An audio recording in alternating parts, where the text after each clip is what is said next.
আমি আপনাকে বলেছি আমার প্রতিটি অঙ্ক প্রতিটি শব্দ পেছনে দায়িত্বশীলতা আছে। আপনি আপনারটা নিয়ে আর্গুই করতে পারেন, I am sorry for that. Please please please দাদা প্লিজ, আমি আপনাকে একটু কথা বলি, আমি ওনাদেরকে প্লিজ, আমি আপনাকে প্লিজ হ্যাভ পেশেন্স। আপনি নিজের লোকাল ওদেরকে এটাকে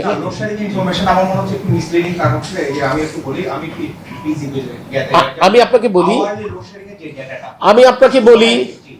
আপনাকে বলি আপনার কাছে তথ্য আপনার কাছে থাকুক। I have receive from an official channel, okay? Thank you. আপনার কাছে কি তথ্য আছে সেটা আপনার কাছে, আর আমার কাছে আমি যখন আমার চেয়ার থেকে বসে কথা বলছি আমি আপনাকে বলেছি আমার প্রতিটি অঙ্ক প্রতিটি শব্দ পেছনে দায়িত্বশীলতা আছে। আপনি আপনারটা নিয়ে আর্গুই করতে পারেন, I am sorry for that. 5-6 ঘন্টা লোডশেডিং হচ্ছে, এটা তো ঠিকই আপনি বললেন, বাট আপনার জ্ঞাতার্থে আমি একটুখানি তথ্য শেয়ার করতে পারি। হ্যাঁ, এখানে আমি এইটুকু একটা বলবো যে বিগত দিনে যা আপনারা দেখেছেন এবার এখন আপনি সেটা দেখবেন না। কারণ কেন দেখবেন না? এটি জনগণের ভোটে একটি নির্বাচিত সরকার।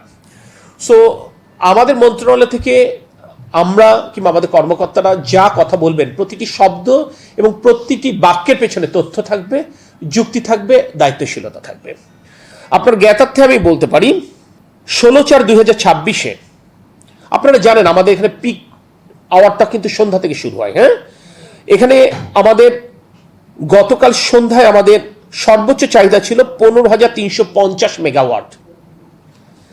এই চাহিদার বিপরীতে আমাদের উৎপাদন ছিল 14,846 মেগাওয়াট, অর্থাৎ লোডশেডিং ছিল 481 মেগাওয়াট। এই 481 মেগাওয়াট লোডশেডিং আমাদেরকে ডিস্ট্রিবিউট করা লেগেছে আমাদের। সেক্ষেত্রে আপনি চট্টগ্রামের কথা বললেন, চট্টগ্রামের ক্ষেত্রে আপনি আমাদের কাছে যে তথ্য আমি বললাম যে আমি প্রতিটি শব্দ প্রতিটি বাক্য প্রতিটি অঙ্ক যেটি উচ্চারণ করব তার পেছনে যুক্তি আছে, তথ্য আছে, দায়িত্বশীলতা রয়েছে। চট্টগ্রামে গতকাল মাত্র 35 মেগাওয়াট লোডশেডিং ছিল। দিট ইজ দ্য পিক আওয়ার। সবচেয়ে রাত 9টা সবচাইতে বেশি চাহিদার সময়। প্লিজ প্লিজ দাদা প্লিজ, আমি আপনাকে একটু কথা বলি, আমি ওনাদেরকে প্লিজ প্লিজ হ্যাভ পেশেন্স। আপনি নিজের লোকাল ওদেরকে এটাকে আমি ভরসা রাখি হিরন স্মার্ট ওয়াটার পিউরিফায়ারে। আমি আপনাকে বলি আপনার কাছে তথ্য আপনার কাছে থাকুক।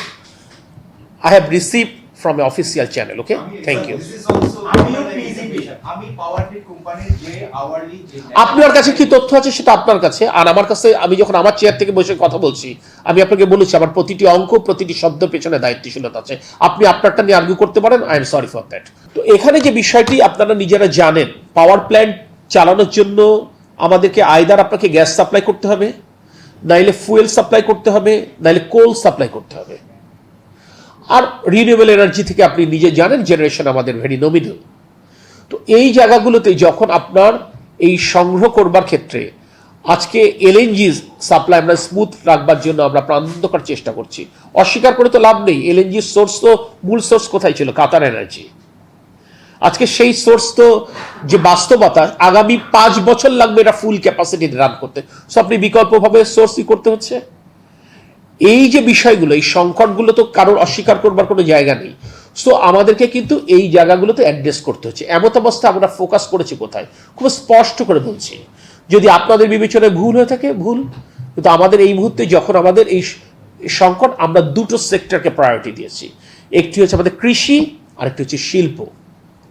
আমরা কৃষকের যেহেতু এটা বড় সিজন, তার সেচের ক্ষেত্রে যেন তার কোনো ধরনের অসুবিধা না হয়, সেচ পাম্প চালানোর জন্য তার পিক সময় সে যেন বিদ্যুৎ পায় কিংবা সে যেন ডিজেল পায়, এটাকে যেমন ইনশিওর করবার চেষ্টা করছি প্রায়োরিটি বেসিসে।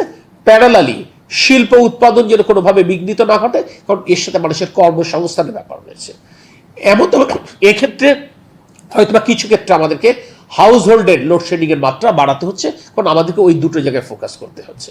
বাট আপনারা নিজেরা জানেন মে মাসের প্রথম থেকে ফসল ওঠা শুরু করবে, তখন কৃষির চাহিদা কমে যাবে, ন্যাচারালি এটা তখন আবার আমরা হাউস হোল্ডে ডাইভার্ট করতে পারবো।